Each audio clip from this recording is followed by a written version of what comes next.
आपने आप बोले ना मुझे वहाँ पर थी, क्या बोलते भेलपुरी खा रही थी, मेरा हाँ, पति साइड में था, ठीक है। एक इंसान आया, उसने उसको गोली मार दी। यहाँ पे उसने बोला कि शायद मुस्लिम नहीं है, उसने उसको गोली मार दी। પાકિસ્તાની આતંકી સંગઠન ટીઆરએફના આતંકીઓએ પહેલગામમાં ધર્મ પૂછી 26 લોકોની હત્યા કરી હતી. આ પછી ભારતે ઓપરેશન સિંદૂર દ્વારા પાકિસ્તાનમાં 9 આતંકી ઠેકાણા પર એર સ્ટ્રાઇક કરી હતી, જેમાં 100થી વધુ આતંકીઓના મોત થયા હતા.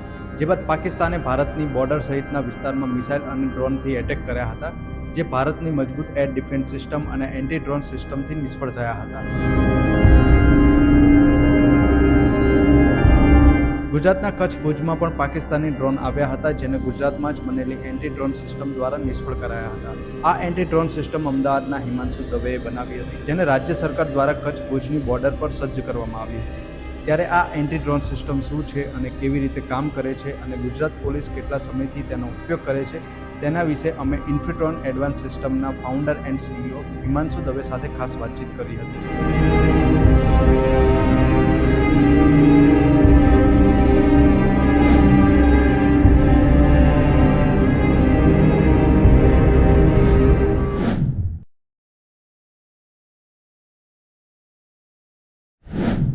હવે ગુજરાત સરકાર દ્વારા જે તે સમયે અમારી જોડેથી 5 સિસ્ટમો ડિઝાઇન કરવામાં આવી હતી, જેનું મૂળ જે ઉદ્દેશ હતો, જે વીઆઈપી મુવમેન્ટ્સ, વીઆઈપી કોન્વોય અને જે મોટી ઇવેન્ટ થતી હોય છે એમાં ડ્રોન્સ જે છે એ કોઈ ખોટા રીતે આપણને હેરાન ના કરે એની માટે ડિઝાઇન કરવામાં આવી હતી.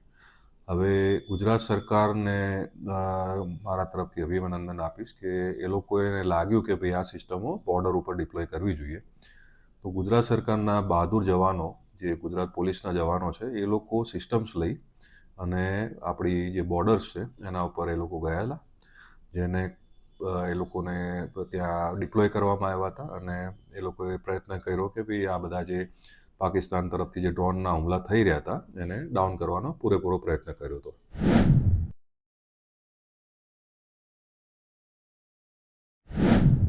અમારા જે 2018થી અમે લોકો એન્ટી ડ્રોન સિસ્ટમ્સમાં અમે કામ ચાલુ કરેલું. 2018થી લગભગ 3.5-4 વર્ષ જેવો સમય લાગ્યો આ બધી સિસ્ટમો ડિઝાઇન ડેવલપ કરવામાં.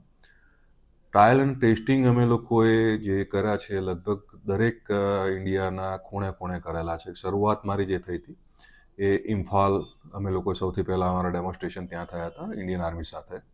પછી નોર્ધન કમાન્ડ એટલે શ્રીનગર જેવા ઠંડા વિસ્તારોમાં પણ થયેલા છે અને રાજસ્થાન જેવા ગરમ પ્રદેશમાં પણ આ સિસ્ટમોના ટ્રાયલ એન્ડ ટેસ્ટિંગ થયા છે, જેમાં તમામ પ્રકારના ડ્રોન એ લોકોએ અલગ અલગ ડિસ્ટન્સથી ઉડાડીને એના ટેસ્ટ કરવામાં આવ્યા હતા. હમણાં જે છેલ્લે અમારા ટ્રાયલ ટેસ્ટિંગ થયા હતા એ એનએસજી સાથે પણ થયેલા છે, જેમાં આપણે ઘણું સારું પ્રદર્શન કર્યું હતું અને એના પછી એ લોકોનું એવોલ્યુશન અત્યારે ચાલુ છે.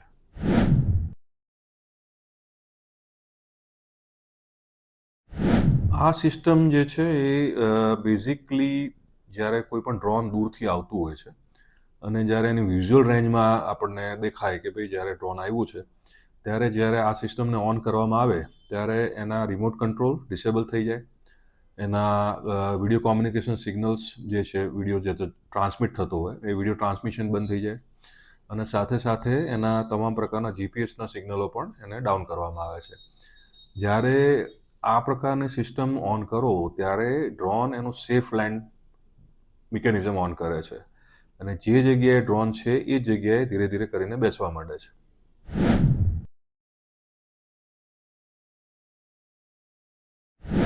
આ સિસ્ટમ યુઝ કરવા માટે એક જ વ્યક્તિની જરૂર છે. આમાં મલ્ટિપલ વ્યક્તિની જરૂર નથી હોતી. એ સિંગલ મેન યુનિટ છે અને આ પ્રકારના ડ્રોનને ડાઉન કરવામાં 2 સેકન્ડનો ટાઈમ લાગે છે. જ્યારે કોઈ પણ ડ્રોન વિઝ્યુઅલ રેન્જમાં આવી જાય અને તમે જ્યારે સિસ્ટમ ઓન કરો છો ત્યારે 2 થી 3 સેકન્ડની અંદર તમામ પ્રકારના કોમ્યુનિકેશનને જામ કરી દેશે અને એ નીચે આવવાનું શરૂ કરી દેશે.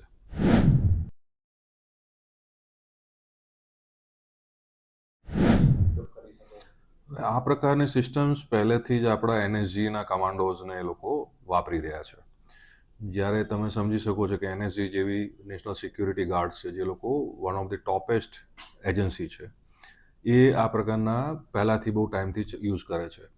હવે આ પ્રકારની સિસ્ટમ્સ જ્યારે તમારી એક તો જે મોટી લાર્જ ઇવેન્ટ યુઝ થાય કે ભાઈ કોઈ મોટી મેચ છે અથવા તો બહુ મોટું ગેધરિંગ થયું હોય, રાજકીય કોઈ મોટા નેતા આવ્યા હોય અને એ જગ્યાએ બહુ મોટું લાર્જ ગેધરિંગ થયું હોય, એ બધી વીઆઈપી મુવમેન્ટ્સ છે કે વીઆઈપી જ્યારે કોન્વોય પાસ થતો હોય છે ત્યારે આ પ્રકારની સિસ્ટમોનો ઉપયોગ થતો હોય છે.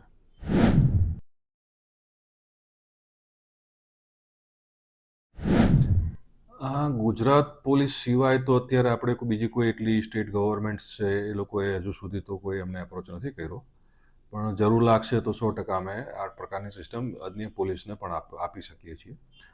આ કેટલી સિસ્ટમો છે, ક્યાં છે, એ થોડીક માહિતી હું આપને નહીં આપી શકું. એ બધું ટેક્ટિકલ હોય છે જે પોલીસ નક્કી કરે છે. અમે લોકો નથી નક્કી કરી શકતા કે એ લોકો ક્યાં ડિપ્લોય કરશે, કેવી રીતે કરશે, કેટલી સિસ્ટમ્સ છે. એ બધી જ માહિતી ફક્ત પોલીસ ડિપાર્ટમેન્ટ જોડે હોય છે.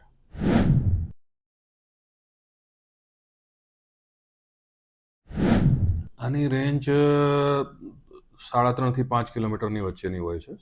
એ પછી એન્વાયરમેન્ટ ઉપર ડિપેન્ડ કરતી હોય છે. અપગ્રેડેશન કન્ટિન્યુઅસ હોય છે કે ભાઈ જ્યારે જ્યારે જે પણ ઇનપુટ્સ અમને મળે એ પ્રમાણે અમે સિસ્ટમ અપગ્રેડ કરી આપતા હોઈએ છીએ. એટલે હજુ સુધી તો કોઈ એવા અપગ્રેડેશનની જરૂર નથી પડી. જે સિસ્ટમ છે અત્યારે ઓલરેડી એટલી બધી અમે પાવરફુલ આપેલી છે કે જે અત્યારની આપણી જે કન્ડિશનો છે એના પ્રમાણે બહુ સારી રીતે ચાલી રહી છે.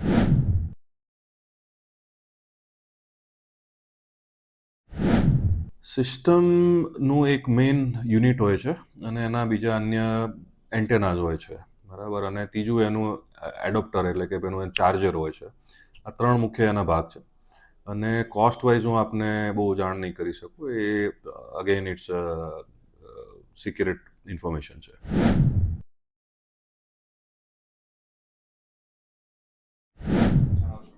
હવે આ પ્રકારની જે સિસ્ટમ્સ છે એ કન્ટિન્યુઅસ અપગ્રેડેશન માંગે છે, બરાબર છે. હવે આપણી ગુજરાત પોલીસ છે એટલી બધી એડવાન્સ છે કે હું ખરેખર એમને ધન્યવાદ આપું છું કે સમય કરતાં પહેલાં જ એ લોકોએ વિચારી લીધું કે આ પ્રકારની સિસ્ટમોની આપણે જરૂરત છે.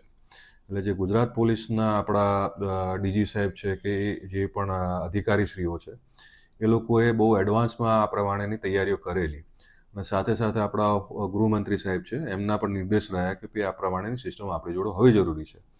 એટલે આ જે કન્ડિશન ઊભી થઈ એ તો આપણા કોઈના હાથમાં હતી નહીં. એ અને છતાંય આ પ્રકારની આપણી પાસે સિસ્ટમ હોવાથી આજે ગુજરાતમાં આપણે ઘણી બધી રીતે એને મદદરૂપ થઈ શક્યા છે, જેનો અમને લોકોને ઘણો ગર્વ છે.